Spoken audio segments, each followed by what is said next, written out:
Is it not worth Mineski just going all out now? I mean, I think it's pretty obvious. Alliance are going to find it pretty obvious what they're going to try and do. Yeah, but right? Mineski has the last pick, so they can always decide after they look at all the 5 heroes of Alliance. They can respond properly.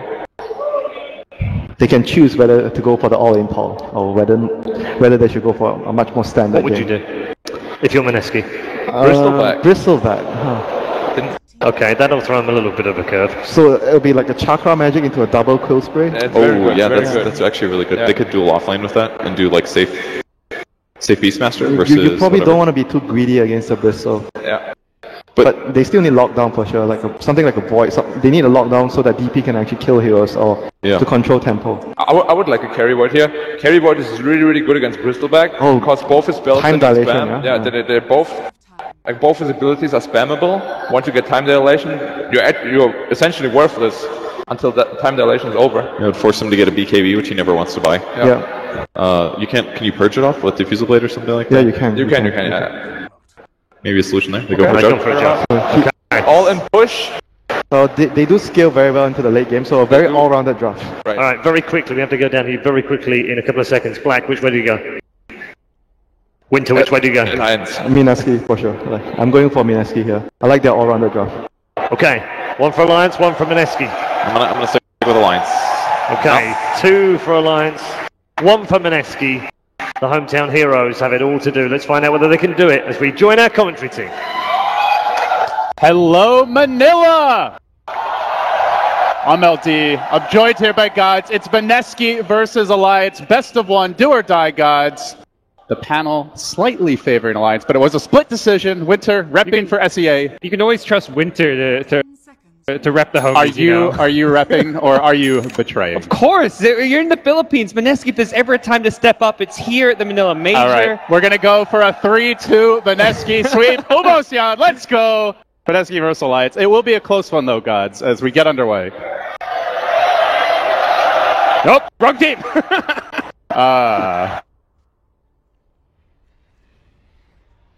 This is complexity, such an exciting match. We're going to play it all over again, but we've got some stand-ins here, Gods. It's Mineski versus Alliance. BO1 getting underway now.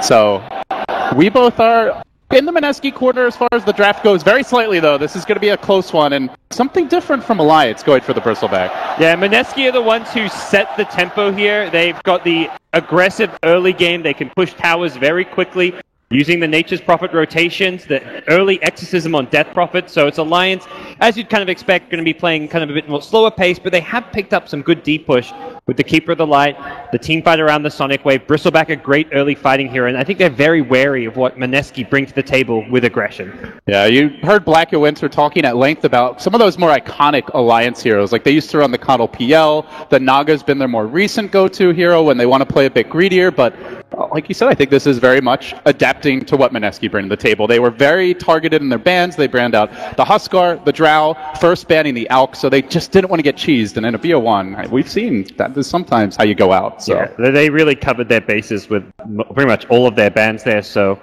early game laning stage, it looks like, Loda in the off lane for Alliance, perhaps the biggest surprise here, giving Bulldog the safe lane on Beastmaster. And I think recognizing that Bulldog hitting level 6 early on, getting the Roar line, he's going to be a potential tempo controller. Bristleback needs quite a bit of farm, gets his Vanguard up, then he can roam around. But even then, he's not a guaranteed initiation, so they want to give Bulldog the easier lane.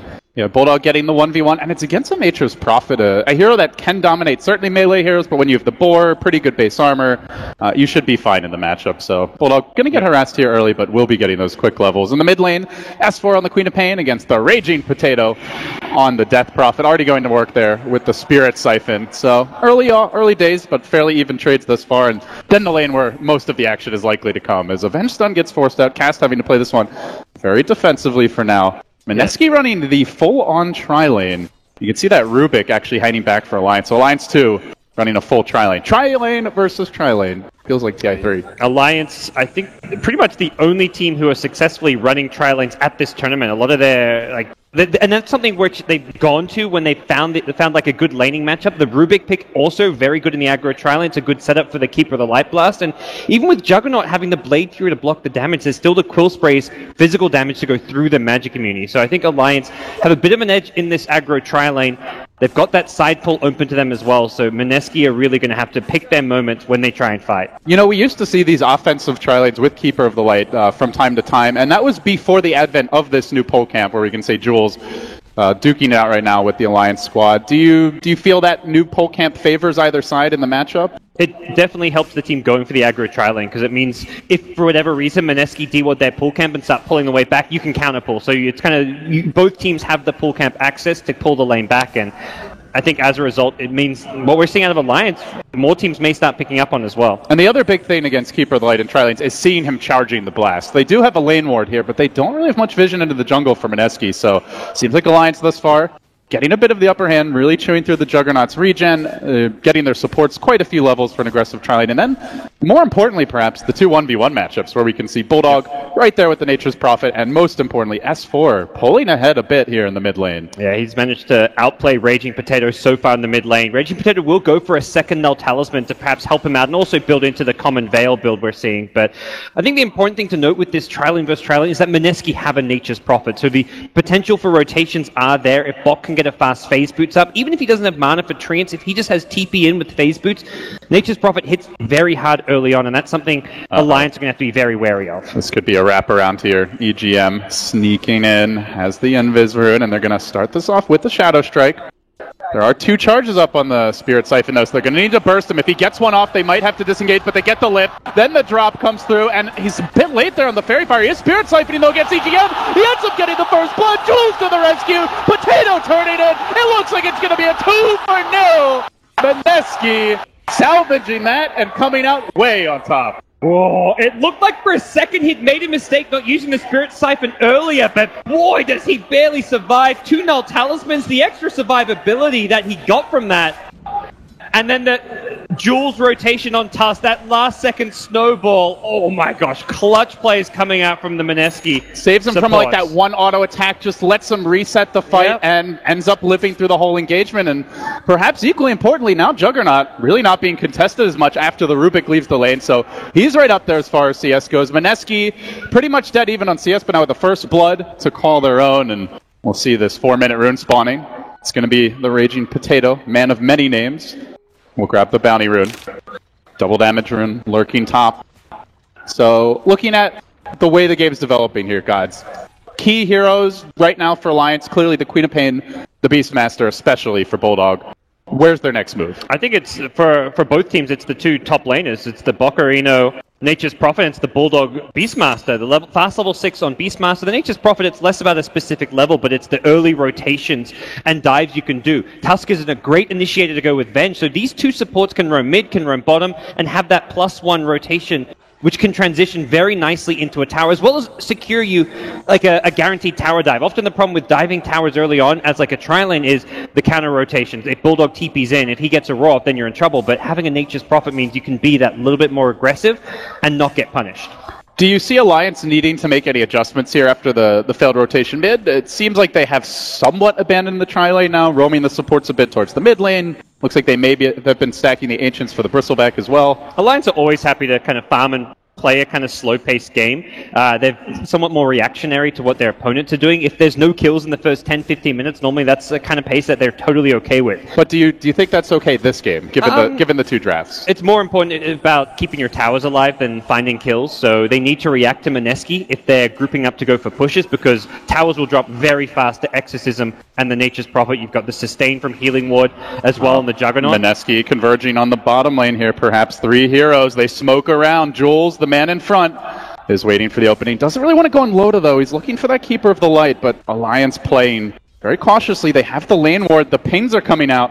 NP into the tree line, and, well, they're going to find the Bristleback here first. Way down to the south is Gandalf, but they've managed to cage the Armadillo, and they roll on with the spin. They grab another kill in a core. Meanwhile, mid lane as well. The action continues in earnest. Raging Potato, no supports to help him out, but the Spirit Siphon, enough for now, eventually does go down. So it's a 1-for-1. A Bristleback for a Death Prophet, but Bulldog just chilling top lane, working towards that Necro Book, and does shove it in. Yeah, that rotation there, a lot better for Alliance than Mineski. Ultimately, they had to commit 4 heroes bottom. They lose their Death Prophet mid, who's their ways, tempo control as far as being able to take down towers. So Death Prophet on the sidelines means no transition into taking objectives, and Bulldog getting a lot of alone time. His Necrobook timing going to be very, very good this game. Oh, they won Bacareno. He's up pretty far here. And the flank has been prepared. They've got a Queen of Pain, Sonic Wave ready to go, and they're just going to unwind on him. NP down. No problem to get that kill. Tusk will show up a bit late. Is going to try for a shards. Not enough to grab the kill there, as S4 will blink away to safety. Up to 1,300 gold now.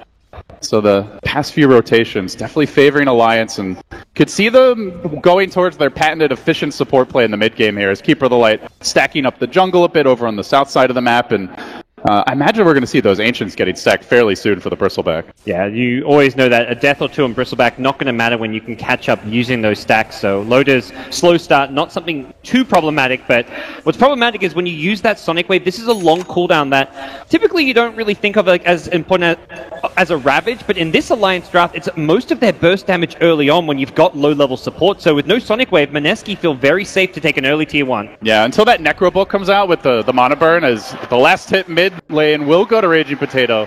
You probably don't have the burst at this stage. So Mineski, they get on the board first here as far as those ever so important towers go. So we close in on the 8-minute rune. And for Mineski, it's all about picking up all those teamfight utility items. Get the Drum Mech on the Nature's Prophet, get the Veil on the Death Prophet, get these utility items going. They may even go for a mech on the Tusk because of how farmed and how good of a start Jules has had, but you can get those early teamfight items. This Bristleback will not be anywhere near as effective as you'd like him to be. Map this game out a bit for me, God. So moving forward the next 5 to 10 minutes, what are the key overall like long-term objectives for these teams? For Mineski, it's systematically taking down towers one by one. Whenever you've got Exorcism up, group up as 4, have your 5th hero farming, be that someone like the Juggernaut or the Nature's Prophet, and then they rotate when it looks like a fight's about to happen. You don't want to commit all 5 heroes to the push, because that's when Alliance will just out-farm you. You need to make sure there's some kind of plan B, which can be the Juggernaut. Benho, you see him farming at bottom lane, while the rest of his team grouped up top, looking to push and pressure another tier 1 tower. Yeah, he feels very safe right now. It's going to take a Roar into a Scream Sonic Wave or a big Coddle Blast to bring him down, and that's not materializing for now. But top lane, the push is, even without the Exorcism, they're actually cutting the wave here with the Death Prophet while they siege with Treants. Mineski looking for their second tower of the game, while in the mid lane, the counter push comes from Alliance. 2-3 heroes grouping up there.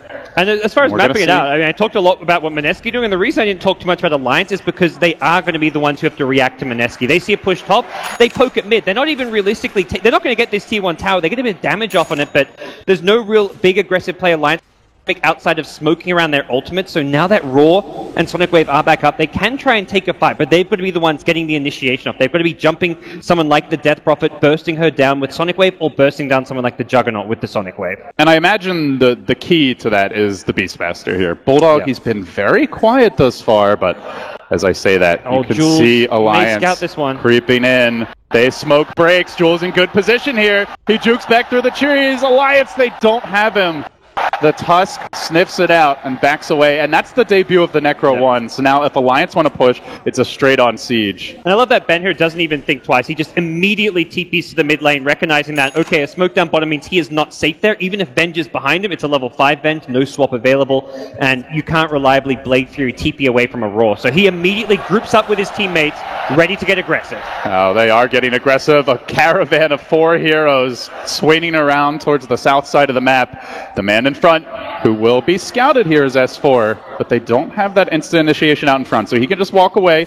Looks like the siege will be repelled, but the tower has been brought low, the glyph forced out, and it will end up being denied. Alliance, their first tower, not getting that additional bonus gold that they're looking for. Mineski, Exorcism ready, are just heading straight down this lane, looking for their 3rd tier 1 tower. Seems like Alliance so far, Gods, they're losing the pushing game despite having the Keeper of the Light. And as long as Mineski are grouped up as 5, Alliance can't easily fight into them. You Roar someone, there's potential for a snowball pickup to save them. So you can't reliably get that burst at the start of a fight, and that means that engaging the Mineski, very difficult. They're going to snowball, speaking of which, onto Ake, takes the Walrus Punch, then the spin, and Ake goes down. Then they manage to block Loda back. Raging Potato wants a piece of that action. but while that's happening, Queen of Pain is pushing in mid together with Bulldog. So Alliance split pushing for all their worth, not wanting to take the head-on engagements. Beneski, they keep the pressure up though. Exorcism ready. They may pop in here momentarily. In Alliance, they just don't have the deep push. They're going to roll deep for this. Shards off the mark. Oh, they might be in a bit too far. Jules getting lifted, dragged back towards the tower, but Raging Potato there to zone them out. This prompts a TP from the respawning Keeper of the Light. But all the while, Alliance working on a tier 2 in the mid lane, so it might be an even trade here as far as the towers go. They're ready to back off though. They took 2 towers, so they can defend their tier 2 at least. Spinning forward, trying to kill off that Necro Book. We'll get that bit of bonus gold from Bulldog. I mean, great trades for Mineski. They get 2 towers. The only play Alliance can make there is to try and split push using their Beastmaster Necrobook, which is still just level 1. And Alliance's lack of teamfight really starting to show here. Big problem is the supports are still very under-leveled. Only just now, Rubik's hit level 6. Keeper of the Light has the level 3 Illuminate, but Mineski just can kind of brute force their way through. And this is before they even have a mech pickup. This only gets harder and harder to defend as the kind of core items come up on some of these utility heroes. The Death Prophet's got a Veil. Tusk is going to have an urn, so if they start getting kills, then you've got the sustain for your push where you can, if someone tries to get bursted, they survive, you heal them back up as well. So very difficult to slow down Mineski right now. And perhaps equally importantly, you mentioned how hard it is to go on a hero when there's a snowball save. There's now a swap available as well, so Mineski can be even more confident in their sieges. Loda, meanwhile, he's been quiet on the Bristleback, pushing in that bottom lane. And so I guess looking at the way the game's developed, Alliance clearly on the back foot here. They don't have a ticking time bomb type hero gods. The panel talked a lot about Anti-Mage, I think especially the Naga Siren, maybe even like a Phantom Lancer. We didn't see one of those heroes drafted, so how do they turn it around? How do they get control of this game back, and what's their timing window? They ideally want to keep disrupting Mineski's momentum. They're looking to take towers while grouped up. If you can slow down that process by finding pickoffs, it means, like, okay, Jug or Death Prophet's dead, Mineski's not going to be able to push. So ideal scenario is you figure out who's going to be alone. If it's Nature's Prophet, somewhere like solo pushing a lane, go and gank the Nature's Prophet. If it's Jug, try and smoke gank him as they tried earlier on at bottom lane. It didn't work, but you've got to keep looking for that play. Oh, Mineski, they saw that ancient stack being cleared out. I believe heroes running back and forth, and now they creep into the pit, maybe thinking even the Roche was being attempted.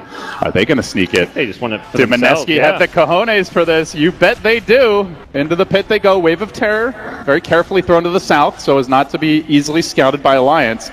Bottom lane is pushing, and no one's defending. Alliance might have an idea of what's up, but they've yet to move into the pit. They really need to start channeling up that first Illuminate. He's got no TP as well. S4's just not going to be here in time. They don't have a blink on the Beastmaster. They just got to waddle into the pit, and it's far too late. Mineski have snagged the Aegis right out from under the watchful eyes of Alliance.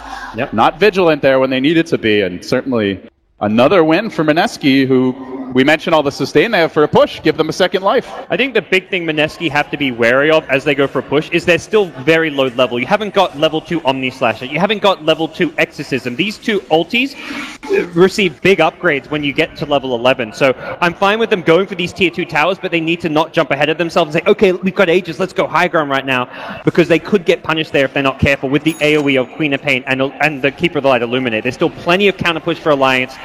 Alliance will not give up easily here, despite the Aegis push coming their way. Well, Mineski, so far, they've been very disciplined, very prepared for Alliance's movements, and they continue to slowly work on outer objectives, not diving too deep for kills. They get the mech, they chip at the tower. It's Alliance on defense. Mineski continuing the onslaught, but then her will drop low. He gets forced back. The healing ward there to regen him up, and again Alliance split pushing. Queen of Pain and Beastmaster, 2 peas in a pod, constantly grouped up together. Tower will be denied mid. As the Radiant Glyph comes through, they are teleporting in reinforcements to the top lane. Jules the first man in. He gets the snowball off his Bulldog. Attempted for the roar. They're going to roll for this. Actually not. They'll be fine. But now they chase forward onto S4. Blinks out. Can they catch him? Sprout getting fogged here. It is nighttime. Turns. He's got the Arcane Rune. Not sure he'll be able to kill him in time, and he does blink away again. Oh, but he's blinked into Raging Potato. Do they get the silence here? Does he have it yet? No, S4. One more blink. And this last one enough. He TP's out, but Alliance creating some space, slowing Mineski down. They did get the tower deny mid. Yeah, they're not crumbling under the pressure. Oh no, Alliance playing fantastic from behind under the pressure. They're not trying to force the fights. I mean, this is classic Alliance. It's, okay, we're behind, our way back in the game is kind of a bit of split push. This is just what they kind of became known for during the TI3 era. They get whatever they can elsewhere on the map, avoid the team fights, but problem is Mineski, they get back to that top lane to defend, they're instantly transitioning into a push. So they're already on the offensive once again with the Aegis, and likely this last outer tower is going to be dropping 16.5 minutes in the game. At some point, the high ground push will come. This game of keep away continues for Alliance, but Mineski are going to call for a game of chicken. Come home, Alliance. Your base is in trouble. Home is under siege. And meanwhile, mid, Alliance also sieging. They're going high ground too. Who's going to push faster here? We'll have to see. They work on it, but Bulldog does get caught by a snowball. There's the Walrus punch as well. The tower's down, and Juggernaut spinning his way onto Bulldog. They're trying to bring down the Beastmaster. Goes for the TP out. Ain't gonna happen. Ben-Hur able to finish him off with the assistance of Jules, so they give up a kill, Alliance do, but they do force Mineski back, and they get the tier 3 first. I mean, this is such classic Alliance. They're actually delaying the push. The Aegis will be expiring very soon. We're not going to be able to see a successful high ground It's out of this one, and I think it's something important you mentioned, Gods. No level 2 Omni Slash, but more importantly in this case, no level 2 Exorcism. They just don't push as hard as they need to in that situation. And one of the weaknesses of the Mineski draft we're seeing is the lack of catch. When we kind of got to that last 5th pick from Mineski, something some of the panel talked about is like, okay, we need to see a catch here, or something that can get pickoffs. You've got kind of a swap, but generally you're looking at Venge Swap as a more defensive save tool. Tusk Snowball, not really a reliable instant initiation. You don't have that Chronosphere, that Batrider Blink Lasso. You don't have that Centaur Blink Stun, the Slardar Blink Crash. There's no instant initiation to punish Alliance's split push, and Alliance are just taking advantage of Mineski's limited ability to pick off heroes. Nature's Prophet can eventually get a Hex, but that doesn't come until much later on. Mineski swinging back towards the mid lane. We have seen some additional item pickups here. The Queen of Pain Orchid complete at the same time that Raging Potato grabs his Yule Scepter, so a retort there perhaps. Just classic items for these heroes. The Necro 3 online now. And Alliance creeping forward, but Mineski appear to be wise to this. They do have the ward. They see it coming. They want to fight while X is on cooldown, but at the same time, initiating on Death Prophet who has an Aegis, not ideal. Oh, they are going to head up the hill. They find Jules first. That's a little bit sweeter, but Bimbo's gotten off a really nice nuke there from the Bale, and now they move on to Bulldog. The Exorcism coming. He's got a double Spirit Siphon. They cannot fight him head on. They're trying to kill off the backliners, but they've already lost 2. Big cores hitting the deck, and Loda coming next. EGM choked out. That's going to be 3. Mineski pushing for 4. Loda might be next. Just need one more auto attack. He turns his back. He heads for the hills. The Wave of Terror's there. They get him in the Sprout. They need that bench stun to complete it. The Quill stack up, but it's not enough. It's 4 down. Necro will finish off one lingering Mineski hero while Bimbo chases forward. That's 1. Angry Potato. He does the Yules. Doesn't need it. It's a wipe. Mineski cleaning up there. It did cost them a buyback, but well worth it. Oh boy, Mineski taking out the entire Alliance squad.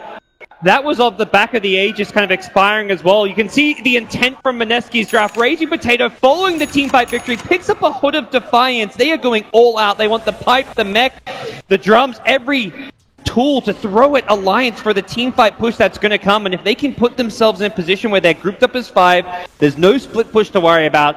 They're going to have everything they need to break the high ground. That was not the ideal way to start the team fight. They kill the Tusk, but he just buys back immediately, rejoins the fight. Death Prophet gets off a full Exorcism with double Spirit Siphon. They don't even try to kill her. You mentioned she had Aegis. They didn't even try to, kill her once the Exorcism goes down. She just has free reign in the team fight. It felt like Alliance just didn't get the right hero first. They even stole the Omni Slash on EGM. He stole the Omni Slash, turned it around. It was split between all the treants and everything. So EGM, even with the big plays he makes. There's a Yules here down at the bottom rune. It looks like we might have some action breaking out. Snowball forward onto S4. He blinks back. Oh, Jules. Lucky he didn't end up on the wrong side of that hill, but they're still hunting him. They roar. They commit, and that will end up being a dieback. So Jules, a bridge too far for him. He does go down. He'll be on the sidelines for 40 seconds. Not too big a deal. As long as you're not dying around Aegis respawns or Alliance kind of split push timings, you're looking okay. And that's just 30 seconds where the rest of the Mineski team need to not get caught out, continue farming their next couple of pickups, like the pipe that I mentioned on the Death Prophet, Ben-Hur farming at top looking for a Manta style. So he'll have a way to get out of the Queen of Pain Orchid, and picking Ben-Hur off is just not going to be an option at that point. Looks like we'll be settling down here. That next Roshan still a little bit of a ways off. And I guess the question is, Gods, how fiercely do you see this being contested? Who's going to have the edge around the pit? It's still going to be Mineski, despite Alliance having Beastmaster Vision and a pretty good AoE teamfight with the Keeper of the Light and the Queen of Pain. If you get Death Prophet in there, if you're willing to commit the Exorcism, Mineski pretty much secure themselves Roshan. They've got Healing Ward, which can be placed on the cliffs. They've got Juggernaut, who can Blade Fury to block a lot of the magic damage. And Exorcism with the mech and pipe to back it up is just going to mean you've got this kind of unkillable Death Prophet who has 2 defensive supports to save. Snowball and Swap means killing these frontline cores is very, very difficult. Well, it seems Alliance, they want to try and play the Mineski game here as they get a mech up on Ake. We did earlier see Loda building his own Hood of Defiance, so perhaps a pipe will be next on the list for the Bristleback. And they're basically going to fight fire with fire, but S4, top side of the map, Omni Slash is there. Mineski assassinate the Queen of Pain. A nice silence to start that one off. Just doesn't have an escape plan at that point. Interesting. S4, looks like Raging Potato, Bimbo's decided not to upgrade the hood. He had the Hedrith, which he sold, and he's transitioned into a point booster. So perhaps deciding just the his singular defensive capabilities with the hood is enough. It's the rest of his team. Juggernaut can siege high ground just with Blade Fury. We saw that earlier from OG, where No-Tail just slow sieges with Blade Fury. He backs off when it wears off, then goes back in when it's back up. So with the Hood of Defiance, he's just tanky himself, and it's kind of a bit more cost-effective approach to the game. Mineski transitioning off of that Queen of Pain kill immediately into a push, but it's right as the Bristleback completed pipe comes out. Exorcism pop nice and early, but that blinding light does not matter against these ghosts that just pound into the tower. It's almost down. Glyph forced out. This time, no split push from Alliance. They'll be fighting this one head on, and we do see Bulldog wrapping around for the flank. Any second now, the Beastmaster could get the jump, but do Mineski realize they throw out the shards? They knew he was there. They did a vision behind them, and they snowball. Yep. Kill that pig! The important thing for Mineski is not to get caught on the retreat.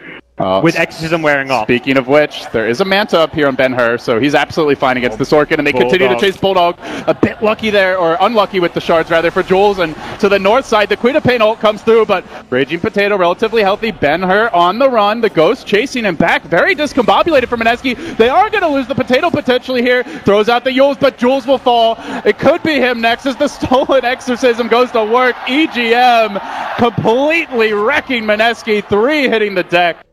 And off to the mid lane, it's going to be up to the old Baccarino to split push these lanes back out. Bulldog's positioning that fight is so good. Even with himself getting spotted by an Observer Ward, he prevents the Mineski retreat. The problem is once you've committed the Exorcism, Alliance are trying to initiate on you as the Exorcism is wearing off. So by the time that teamfight breaks out, Mineski are fighting without their most important spell, their majority of their damage output coming out of that Exorcism, and Alliance, they can force the fight. They have Bulldog preventing the retreat, they have the frontliner, the Queen of Pain, and the Bristleback running in to catch heroes as well, and Mineski are kind of just overcommitted at that point. Just wasn't really the best approach to the fight for Mineski, where Alliance just caught them out, and stealing Exorcism there guaranteed at least 2 additional kills. So great play by EGM. Perhaps Mineski needed to back a bit sooner. Well, off of that, we'll see perhaps Mineski slow down the pace of this game and look to at least get themselves an Aegis first. I think they're going to recognize from that fight, if they want to commit to a push, they're going to have to fully commit. Like, you can't just poke at the high ground, expect to get a tier 3 tower and then be able to back off. Bulldog is going to be in position to prevent that. With a Blink Dagger and Necrobook, he can be very pesky. And well, you mentioned catch. They get a little more here now, as well as just more defensive capabilities. Tusk now grabbing the Blink Dagger. So Jules, despite the death and then the buyback into a dieback, he has managed to complete a core item here on the Tusk that may give them the jump they've been looking for. Yeah, on top of that, the Nature's Prophet from Boccarino is going to be building into a Scythe of Vice. So recognizing their lineup's big gap is the lack of pickoff. They're going to build those 2 items to try and resolve things. Game settling down now, a very even clash thus far. Only a 3,000 gold and 2,000 experience advantage for Mineski. It's felt like the tempo has been almost entirely theirs for most of the game, but here comes Alliance rumbling down towards the big rock in the pit. They want this Roshan. All cooldowns online for Mineski. Oh, they've seen it though with the scan. And they're working on it. The scan did come out, and they frantically scramble towards the pit. The Nature's Prophet has the teleport into the pit, ready to go. The entire Mineski squad are just bulldozing in already. Raging Potato has popped the ultimate, but he gets pushed onto the high ground by Ake. Not completely caught out, but is isolated from the fight, and they manage to get the Aegis here. S4 and Loda now feeling very confident to move in. There's the roll forward. Onto Bulldog. Raging Potato still working, but it's onto Loda. He's very tanky. Not an easy hero to bring down another Spirit Siphon. He shrugs it off. This Crimson Guard doing work as Bacarino will end up going down. The Nature's Prophet hits the deck, and Mineski, they do see some stragglers here, but they're very tanky ones, gods. Can they really kill off Loda? This Bristleback is not an easy grab. They're going to try. They silence S4. They roll onto him. They turn for the Queen of Pain. She's caught out. One more swipe. There's the Aegis down, but EGM sitting on the backside of this fight, just looking for spell steals, looking for a way to salvage it. S4 blinking back, and Mineski chasing forward. The Sprout ends up catching them in. EGM keeping them out of the fight, and Loda desperately juking through the trees, getting nuked down bit by bit. They finally, almost, not quite. They want to slay that beast, but he's still alive in the trees. These quills are too much. Kill that Armadillo, Mineski. There they go. Finally bringing him down, but it comes at cost. They've spent so long on the Bristle that Alliance get to clean up a few on the back lines. It ends up being 4 Mineski heroes dead. When the dust settles in Alliance, they race forward bottom. A dieback from Nature's Prophet on top of that. That is an incredible teamfight execution from Alliance, taking the chance to get into the Roshan pit, securing themselves Aegis, and that lift slowing down the Death Prophet's march towards the pit was just so important from EGM. And suddenly Alliance are pushing forward 30 plus seconds without Death Prophet and the Nature's Prophet. This is looking like a potentially hard to defend push coming out of Alliance. If nothing else, all the lanes will be shoved in. Alliance will be able to get some deep wards down, potentially go for that tier 2 top, but screw that, they say. We see an opening here. About 20-30 seconds before the exorcism's even up, and they jump on S4, but he pops the BKB. He silences Ben-Hur, lifting him up. Roar is there, but there's the swap from Cass to try and save him. S4 hunting deep. Can he get the kill? Ben-Hur's angry. He wants some vengeance. Can't find it, though. They've already lost the Venge. Just respawn back to the grave. They repel the push, but it's another free kill for Alliance as the Nature's Prophet ult splashes through. Alliance still healthy through this. They're resetting.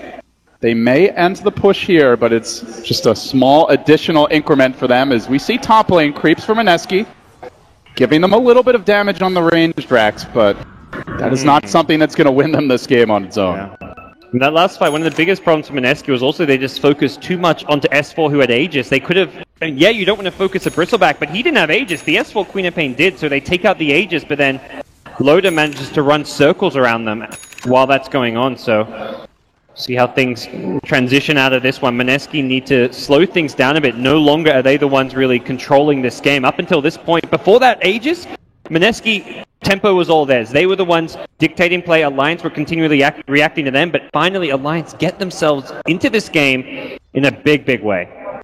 So if you're Mineski, it's quite clear from the itemization. They wanted to take that first lane of Rax away from Alliance. You could see it from all the repeated push attempts, the focus on Roshan, the pipe on the Death Prophet. These are all early to mid-game items for Mineski. They wanted to end it early.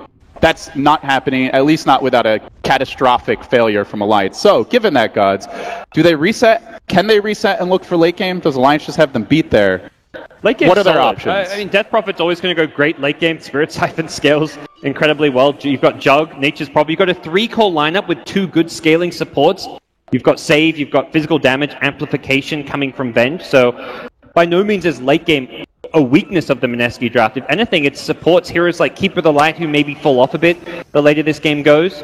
And even Bristleback, not exactly known for his late game prowess, so I think Mineski just need to settle down and breathe more than anything. You've gone even with Alliance for 30 minutes. Perhaps your draft's intent was to win the game by this stage, but by no means does your draft also not go into the late game. Well, you say there's a plan B. Let's see if Mineski feel that way. They did go for a pretty bold smoke all the way back from their base towards the top side of the map. Crucially, did get a lane ward down there in the top lane where there are exposed Rax, They'd like to but just didn't find a kill. Yeah, finish some of these core items up. Finding pickoffs just kind of, it's almost that confidence boost. If you smoke up and get a kill on someone like the Beastmaster or Queen of Pain, a core hero, great. You're not going to maybe push off of it, but it's just like that nice little sigh of relief, like, okay, we're still on track. Our draft's still working, but following that, finish off your Scythe of Vice, get your Nature's Prophet disable, finish off your Death Prophet's Soul Booster into Bloodstone or whatever it may be, and similarly get the Jug his next item or 2. Gets a Blink Dagger up for now, so has that gap-closing item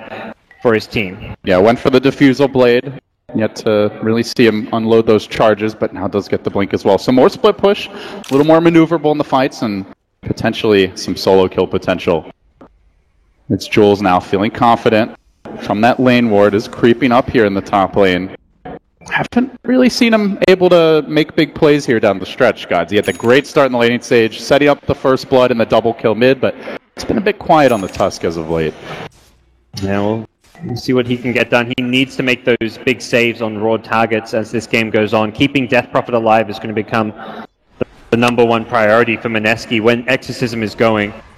You need to make Alliance scared to ever fight into Exorcism. That and the swap. Yeah. And we saw the swap last time, able to save the Jug, but if Alliance weren't diving tier 4s, that might not have been the case. Alliance have just been really good at kiting around the Exorcism, or at least kind of minimizing their losses. It's like, okay, you'll get a tier 3 tower, but we're trading with your base, and then we're forcing the fight as your Exorcism wears off. Because anytime there's no Exorcism, it feels like Alliance can fully commit and engage into The amount of sustain these teams are building is just ridiculous now, as we're going to see Ake grab the Aghanims on Keeper of the Light. So we've seen Pipes, Crimson Guards, Mechs, Urns, Drums, now the Aghanims for the Keeper of the Light. Pretty much every single item in this game is an early to mid-game item. Like, everyone's just afraid there's going to be that one climactic fight out of nowhere, and if you haven't spent your gold on an item that can help you win the fight now, you're just going to lose. Yeah, I mean, Mineski are the ones trying to get a Rax by 20 minutes, and Alliance having to itemize to prevent that. Even Loda going for Sanjin Yasha at the 32-minute mark now. Oh. It's not going to be... He is the most farmed hero on the Alliance side, and this is very cost-effective for a Bristleback. In terms of mobility, you kind of talked about the limited amount of catch on the Mineski side. Quiet moments here, but it does feel like the calm before the storm. A lot of vision scouting out Alliance as they confidently move forward in their woods, but Mineski seeing that rotation are going to back away, so now it's Mineski playing the game of keep away. Not wanting to fight head-on into Alliance. They do get a key one here, though. The Sight Device now picked up for the Nature's Prophet. Once he gets a Blink Dagger, he is going to have some incredible pick-off potential. There's a gem on Ake, but they've managed to bypass some of these. Okay, he'll Quelling Blade it on his way through while smoked. So that's something which Mineski's kind of keeping eyes on the minimap may have noticed. Could be Jules getting caught out here mid, and see you later, he says. Heads to the bottom row. They get pulled in towards the mid lane. They see the recall on Loda, so they should know exactly where Alliance are on the map at this point. But the Death Prophet just TP top. Alliance seeing that. Mineski are they going to go that way, or are they just going to say, hey, Death Prophet won't be able to assist bottom. Let's go for a flank. That seems to be the call. CGM out in front, has the 4-step Oni, no Blink Dagger. Might be Jules who tanks this one, but he's popped the haster, and he's very difficult to wrangle. And the rest of Mineski, again, successfully thwarting the ganks from Alliance. No. The tables have completely turned, though. They are the ones running away. Yeah, and they're the ones having to resort to kind of the split push Rakdoda right now. You can see Treants just poking at the tier 3 tower bottom. The top lane's being poked at a lot as well, so resorting to some split push of their own. You can see Cass there calling the shots for the team, saying push out mid, push out top, do not fight, and make sure that we're not losing in terms of creep equilibrium here as the game progresses. I mean, worst case scenario is you lose a fight and creep waves are about to reach your base. That's where you're going to lose a fight and then lose a lane of Rax. So if you want to, you know that Roshan is likely to be coming up soon. It gets scouted out importantly by Mineski immediately. That sigil there as it respawns. So Mineski will be well aware that Rosh is back up and that it will be something Alliance will be eyeing off. And that is why you want to push out these lanes, so that you can go fight at the pit and Alliance cannot split push you with the mobility to keep the light brains of the squad, but they may just go straight down mid. They're going to siege this creep wave. They're in striking distance of the tower. There's an exposed set of racks on the top lane as the pings come out at the Rosh pit. Bottom lane creeping forward, S4 blinking back. Alliance scrambling the defense, and Mineski, they get cold feet. They're going to back away. It's Bulldog. What's he going to be doing? He's going to be split pushing it up here at the bottom lane. Just happy to throw the axes and probably get himself back to safety, but he wants to linger around as long as possible to make sure Mineski commit resources to defend this lane. And they're already on the case. For every action by Alliance, there appears to be an equal and opposite reaction for Mineski, at least thus far. You push bottom, we push it out. You go defend top, we shove it back in. Yeah, it's Mineski now the ones reacting, though, as you kind of just highlight there. And this has really just been the last 5 or 6 minutes where that's been the case. And I think Mineski want to probably pick up a gem themselves, take out the Alliance vision, have a way to take out the Hawks as well, which are continually scouting them out. A dead even heat, though, when it comes to net worth. With a game this even as far as the slow moments of the game go, it feels like that one fight is likely going to decide the outcome. Well, that one fight could be coming, LD. It's EGM way out in front. And backing away. And Mineski know they're not in Roche. They have the Treant there, and that's gonna disappear soon though, and they may be forced to move in. Alliance, they poke. No smokes available. They'll be walking right past the Dire Vision.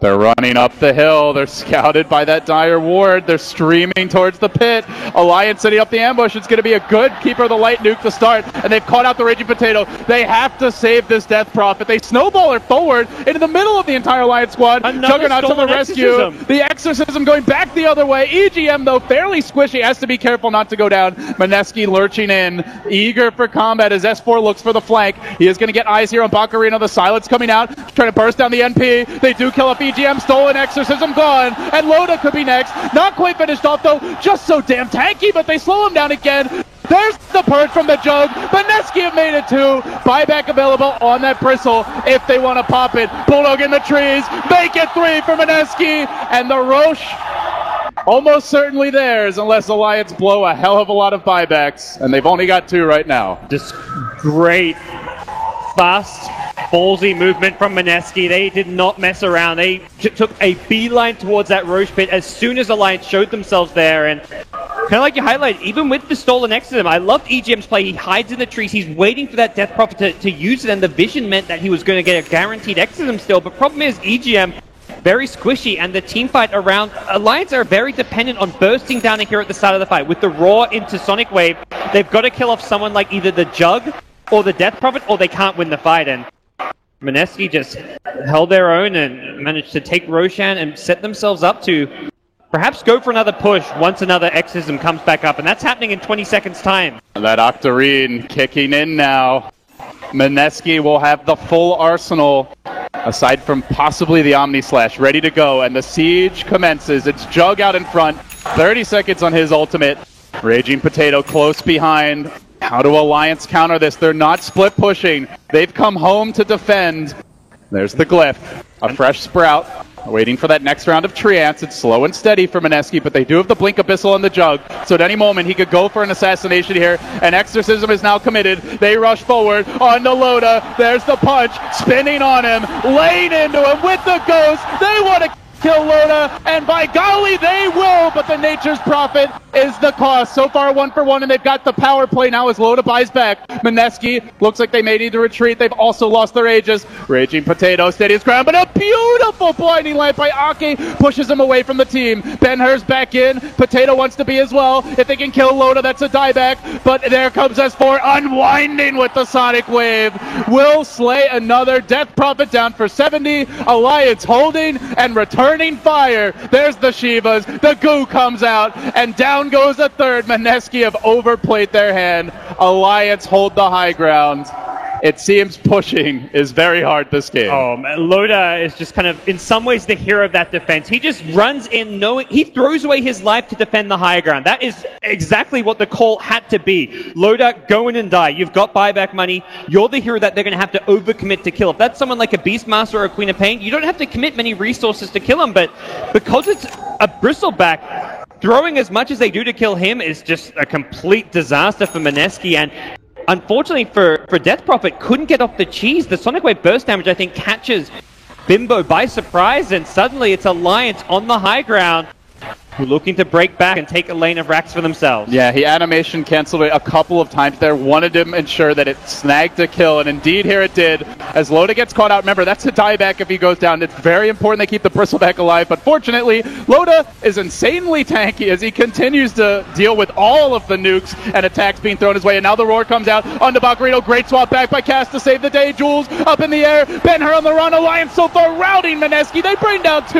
Mineski could be on their last legs here as Bulldog with the refresher finds the Roar, but it's Raging Potato to the rescue. He'll at least stop the bleeding for now, but they have lost that first and potentially decisive lane of racks. Mineski not out of it yet. They will get the Bulldog kill, down for 70. And it seems the game of ping pong will continue as this time Mineski charged down mid. Bulldog committed to a refresher, so he actually doesn't have buyback for a potential Mineski push. But they won't have the Exorcism by the time they get there. No Exorcism, and they're also just not flat out aware of the buyback status of the Beastmaster. Maybe they can kind of piece it together based on the refresher purchase, but more likely Mineski will just slow things down. You've lost one lane of Rax at 40 minutes in. That's by no means catastrophic, and it's very much a possibility to kind of turn things around against that. So they ideally don't want to push and risk losing Ben here, who doesn't have buyback on the Jug, and then you kind of lose the game off of that. So we'll see what Mineski's ideal approach is going to be, but for me, the best plan is to try and find those pickoffs, not try and brute force your way through Alliance. That's been their undoing this game. It's just trying to break through the high ground by just sheer numbers. And then the problem is Alliance, they just always have this long-range AoE damage, and they've used their buybacks so well.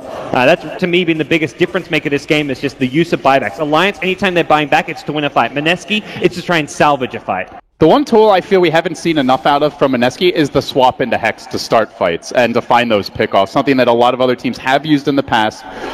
But as I say that, they're smoked. They're creeping in.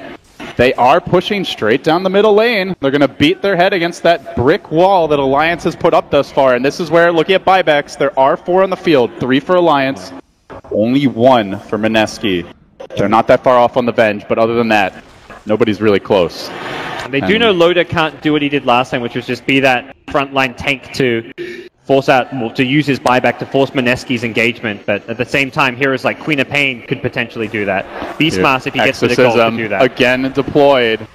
And the siege round billion commences. They swap to start this one off. Kaz does catch out Loda. This could be the dieback. Alliance need him. He runs. The snowball's in deep, perhaps a bit too far. Bakarino's going to pay. Jules has dragged them into trouble, but S4 is getting beaten down by Ben-Hur. Raging Potato in very deep. Remember, he's got buyback, but he really doesn't want to have to use it. The Exorcism goes. Again, they lay into Loda. Man, he's taggy, but snowball number 2, not enough. It actually falls a bit short. The Sharks trapped him in, but these 4 staffs from Alliance keeping them in the fight, keeping them in the game. Mineski have pretty much unloaded their entire arsenal, and they have to run again. Benj down, Tusk as well, dead for a minute. Will Mineski lose more? Dropping the silence here. Raging Potato, he tries for the TP out. Is there anything else to cancel this? No, sirree. Nice. Does the math, realizes there's no roars, and it's only a lift that can stop it. Silences EGM and gets away. So great poise there under pressure by Raging Potato. Still though, gods, they try to go high ground again, and again, they just can't do it.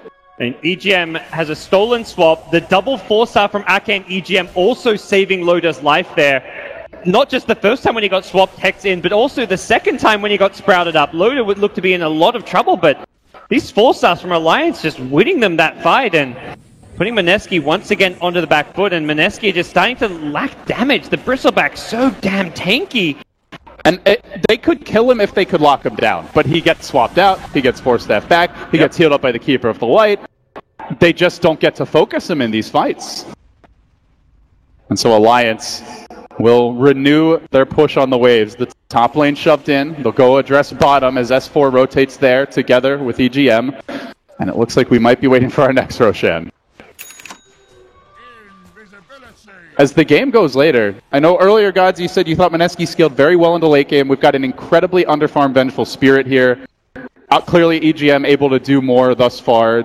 Do you see Mineski falling off? Do you see them being able to take Alliance to that 50, 60, 70-minute mark if it goes there? Traditionally, that is Alliance's home turf. They love to play the late game. And Mineski's a team who sometimes maybe fall apart in the ultra late game with a bad decision. We saw them in a few long games. They lost one game against MVP with Mega Creep. So thoughts like that are going to be creeping in their mind. And one of the biggest, perhaps, downfalls of their lineup in the late game is they're not getting... Yeah, you've got the utility from your supports to save people, but they haven't actually got farm. The Alliance supports, you've got 4-star, Aghanim Scepter on Ake's Keeper of the Light. He's actually like as farmed as some of these core heroes almost, so... Their support duo is almost double the net worth of the Mineski support duo. Yes. I mean, Ake has more farm than both Mineski supports combined. It's pretty bad. But Mineski are not to be defeated just yet. They're going all in. They march down mid again. Committed to Shiva's Guard on Death Prophet. No buyback on Raging Potato. They really want to take this fight. This will be a head-on clash. Alliance lanes are not that close where they can just go for the split push unless this turns into an incredibly long siege. The Sigil flies high. above the Mineski forces, and in comes Death Prophet. Once more, under the breach. Will the third time, maybe the fifth time be the charm? They started off with a swap. Force-staffed and blinding lighted all over the place, but will be able to re-engage here. Still at full HP. Loda, though, really hurting. Even with the Spirit Siphoning, Raging Potato struggling to bring him down. On the south side of the fight, though, they have isolated S4. They're going to Omni Abyssal him into submission, but now Raging Potato drops. No buyback. The all-in has backfired. Alliance hold, and now they push out. Bulldog on the chase. He's got the Hawk flying high. Hunting the Nature's Prophet through the trees. Goes for the Self-Sprout. Are they ready for this? They got the lift. They get the kill. Alliance have brought down 3. None of them with buyback. And they may just march down mid. That was effectively a 5v10. All 5 Alliance heroes had buyback. Mineski, 0 buybacks. They were fully committed to that one. They buy the Shiver's Guard on Death Prophet. They bought out on their entire team to go for that push, and meanwhile, Alliance is sitting back like, okay, this push is coming. Okay, do we need to send someone in who can buy back? Well, everyone's like, okay, I got buyback, you got buyback, sweet, we got 5 buybacks. We can just straight up win this fight, like, no problem. And on top of those buybacks, they now have new items here. The Queen of Pain Lincoln Sphere coming out. Assault Cuirass completed for the Bristleback. Pretty late by Bristle standards, but considering the other items he's gone for, Loda is going to be a beast in these fights. And Alliance, imbued with those buybacks, rotate to the bottom lane. They work on the Sigil. That will drop first. But now the real structural damage can begin. Still 40 seconds without the Nature's Prophet. Death Prophet 10 seconds away. And even when she's back, she won't have the Exorcism for a couple more, but there's the Yules on the Jules. He's down. Alliance in the lower bracket fighting not only for their Manila major lives, but perhaps their TI Invite ones as well, are staying the course. They get the Spirit Siphon off on Loda. They continue to press forward. Raging Potato just surging into the entire enemy team here, but EGM sitting far back and threatening to go in. And now with the Exorcism having been committed, Gods, Alliance can wait this one out. And even if all 5 heroes are alive, Death Prophet's not really going to be much of one without her ultimate, so they may just go back in when it's been used up. Yeah, the only big threat at that point becomes the Jug. For now, it looks like EGM TPing bottom, signaling the Alliance retreat, perhaps. Also just looks like he may want to shove out this lane. Yeah, you're worried about the Nature's Prophet TPing in to kind of split push and backdoor some of these racks. Not mid and top exposed. Not a tactic we've seen Mineski go for this game, but definitely something that's possible. Alliance certainly has shown that they can do it on the NP. They sprout out Loda to start. They're going to continue to try and bring down this Bruiser in the front line, but it's too late for the melee racks. That as well has fallen. 2 melee racks down, arranged in the mid, and possibly another soon to drop in the mid lane. Or the bottom lane, rather. They move forward, purging Loda, hacking away, but it's very slow work, and Loda does it much quicker. One swing of that mace, dropping the Jug rapidly. They'll reset. The wave has joined them. They continue to just pummel the entire enemy squad and their band of heroes with the Keeper of the Light Nukes, healing themselves up, dropping Mineski down in these long, prolonged, sustained engagements.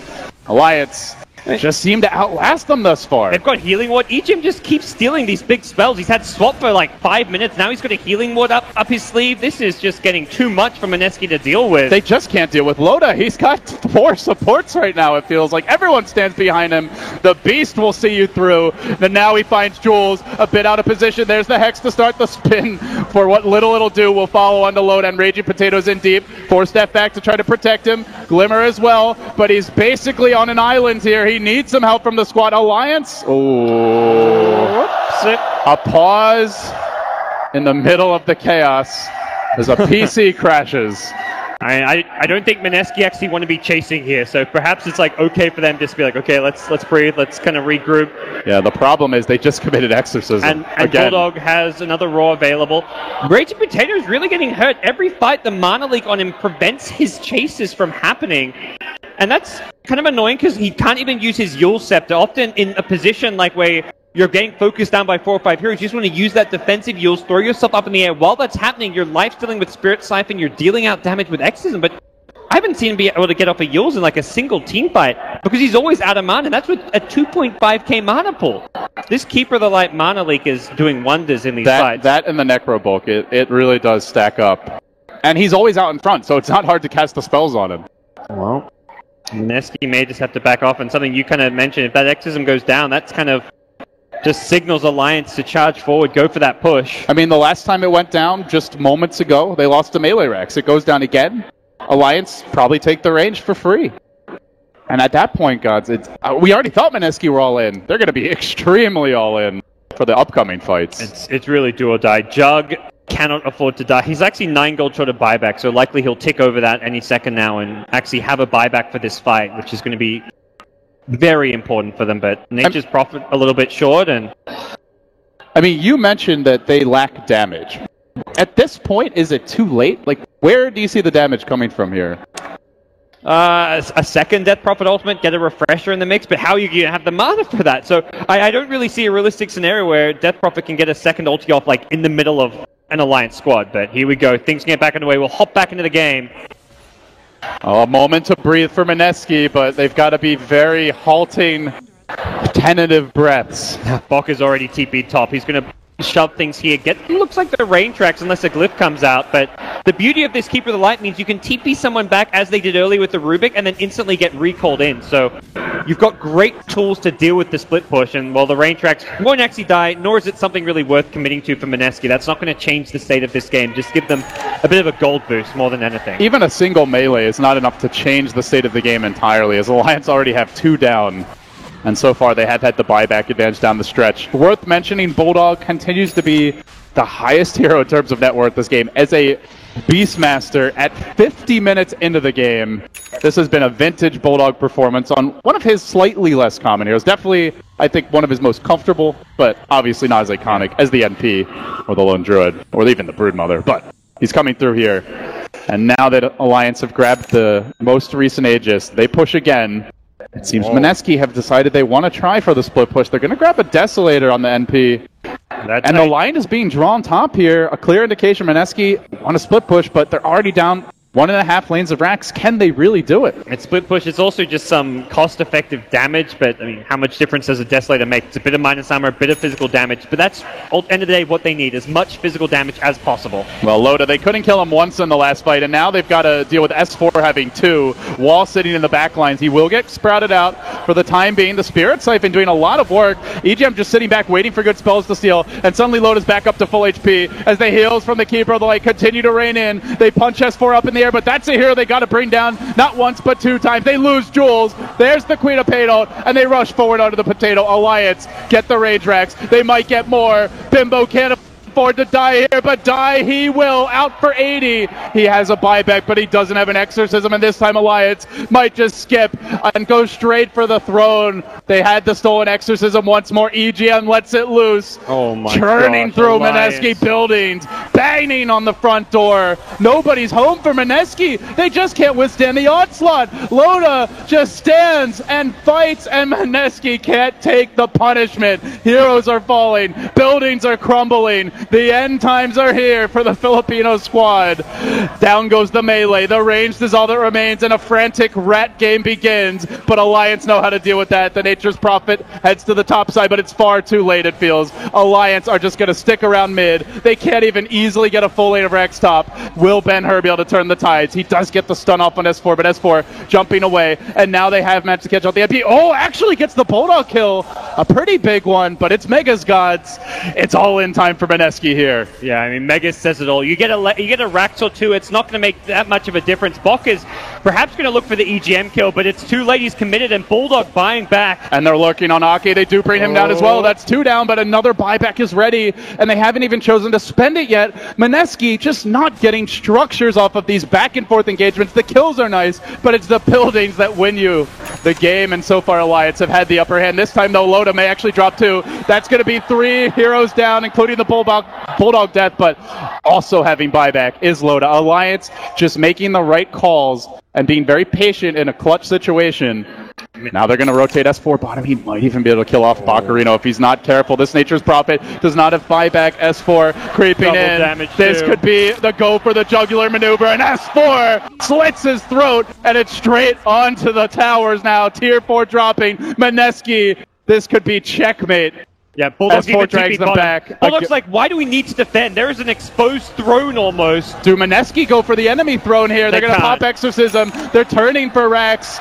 It's just not happening fast They've enough gotta for them. defend LD. Somebody has to go home, but sitting back to cancel TPs is EGM. Potato says, screw it. It's all in on the throne. They said have only the toss to stall, but is it really enough? The throne dropping. Quickly it falls, and S4 blinks to the left with one last throw of a dagger. Down goes the throne. And Alliance move on. They survive. Mineski eliminated here at the Manila Major in front of a hometown crowd. A brutal way to go out, but it does set the stage for a Na'Vi versus Alliance showdown in the lower bracket. I mean, for Mineski, they've got to hold their heads high. They show what they showed during the group stages. They are not a team to be underestimated. They took a game off of Evil Geniuses. Here they are taking a game off of Alliance. These guys do not mess around. They've had some incredibly close series time and time again. And it's sad to see them knocked out, but man, have they played some great Dota. Mineski really took Alliance to the absolute brink this game. Some mistakes down the stretch, but I think more importantly, Alliance, they didn't play too greedy this game. They went for the early to mid-game items. They constantly fought Mineski. They played Mineski's game, and they beat them at their game. I mean, Alliance just incredible poise, dealing with the constant split push and pressure, as well as like you've come to expect from this team in the past, and absolutely phenomenal stuff. They're going to have a meeting with Na'Vi in the next round, and well, it is going to be a true throwback to 2013. It really is going to be an amazing match. We'll hear more about it, but first, to break down the game, it's back to the panel. Thanks very much to LD and Godsday in the comments.